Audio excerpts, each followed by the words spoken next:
Swerte nga niyang ate mo eh. Dahil pakayaman ng napangasawa niya, nabingwit niya. Yun mo.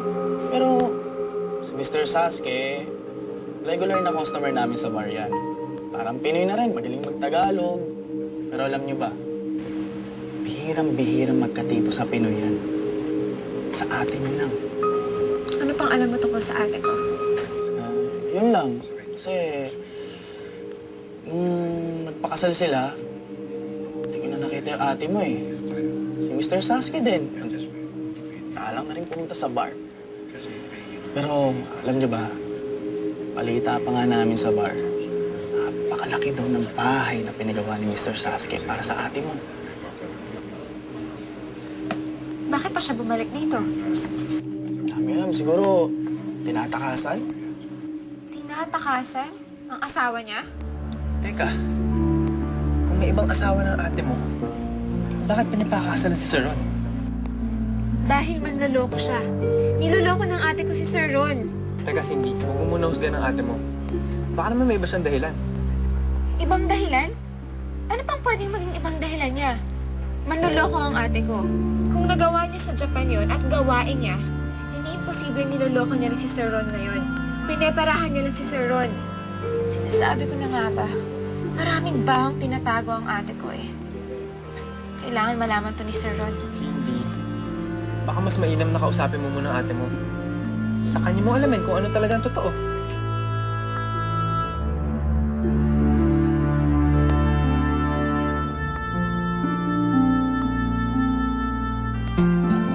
Mukhang titindi na naman ang labanan ng magkapatid dahil may nalamang lihim itong si Cindy tungkol sa atin niyang si Kim.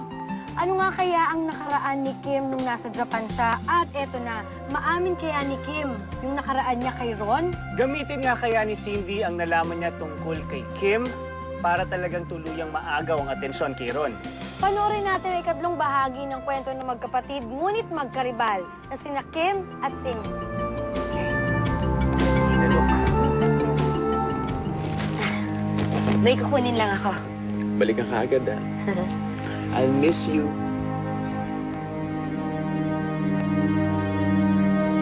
Sir Ron, Oh, Cindy. Kamusta? kayo po ang dapat kong kumustahin. Kayo ng ate ko. Anong ibig mong sabihin? Sir Ron, gaano mo ba kakilala si ate? Alam mo, kapatid ko siya pero kahit ako mismo, hindi ko alam ang lahat tungkol sa kanya. May mga nililihim siya sa'yo na kung talagang mahal ka niya, dapat niyang sabihin. Bakit ba hindi mo na lang ako diretsuhin? Ano ba yun? Sir Ron, niloloko ka lang ni ate. Niloloko? Paano? May kaibigan si Kiko. Dating katrabaho ni ate sa Japan. Siya ang nagsabi Ano sa sabi amin, niya? may asawa na raw si ate. Nagpakasal siya sa Japan. Alam mo, Cindy, gumagawa ka na naman ng kwento. Sir Ron, nagsasabi ako ng totoo. Bakit ayaw mo maniwala sa akin? Nag-asawa na si ate.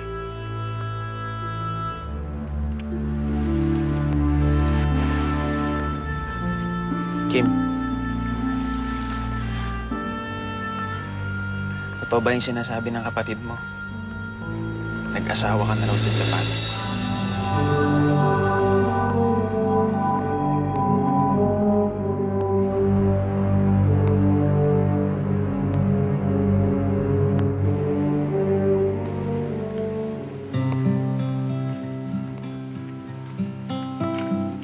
Uy, ano yan?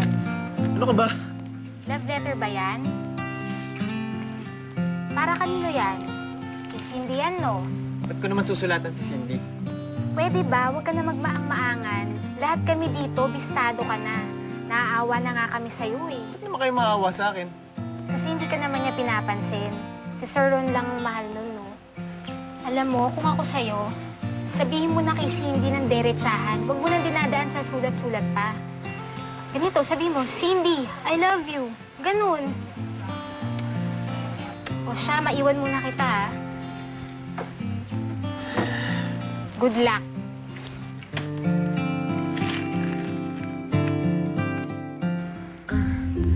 Hindi. hindi totoo yung sinasabi niya, huwag kang maniwala sa kanya. Ano na naman ba to, Cindy? Pwede ba magsabi ka na ng totoo, ate? Alam na namin ang baho mo. Huwag kang maniwala sa kanya. Sinabi ko na sa'yo kung anong nangyari sa akin sa Japan. Niloloko mo lang si sir. Teka, kung totoo yung sinasabi mo, nasa na ang preba mo? Pero sir, Mabigat ang binibintang mo sa kapatid mo. At sana man lang may preba ka. Kung wala naman, dapat hindi ka na lang nagpunta rito. Sinasayang mo lang ang oras namin. sir, bakit ayaw mong maniwala sa akin? Niloloko ka lang ng kapatid ko. Hindi yan totoo. Hindi ako manloloko. Sinungaling ka. Walang hiya ka. Stop it, Cindy. Baka nakakalimutan mo, empleyado pa rin kita sa resort ko. At guest natin ang ate mo. Sa ginagawa mo yung binibigyan mo ko ng kahihiyan. Pero sir, niloloko ka niya eh. And I won't hear that from you again, okay? Wala ka nang magagawa. Mahal ko ang kapatid mo. At hindi mo na mababago yun. Cindy, I'm suspending you for 1 week. Sir, Bukas ayaw kita makita dito. Gusto ko pag-isipan mo itong ginawa mo. At kung sa pagbalik mo, ganyan pa rin ang ugali mo, mapipilitan akong tanggalin ka sa trabaho.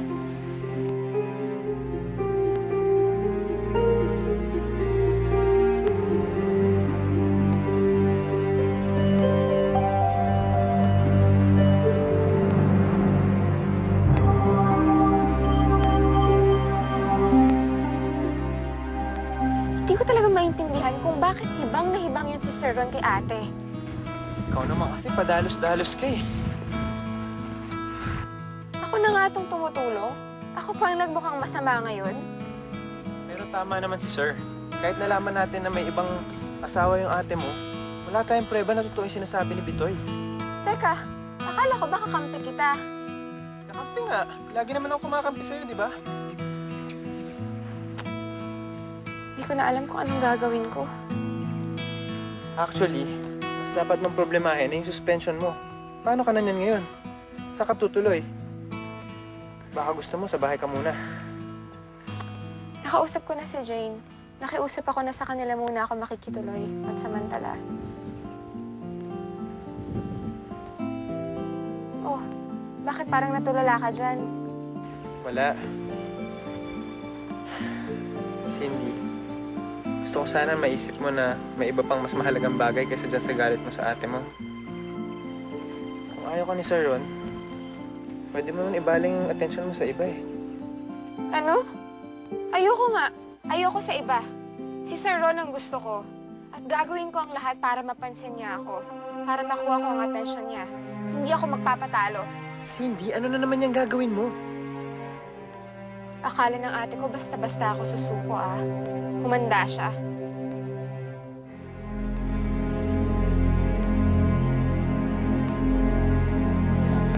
Okay na ba mga supplies natin? Dumating? Sir, napaayos ko na pala dumating na. Ayos na sa mga tao. Napa-inventory nga, sir. Teka. Cindy? Cindy?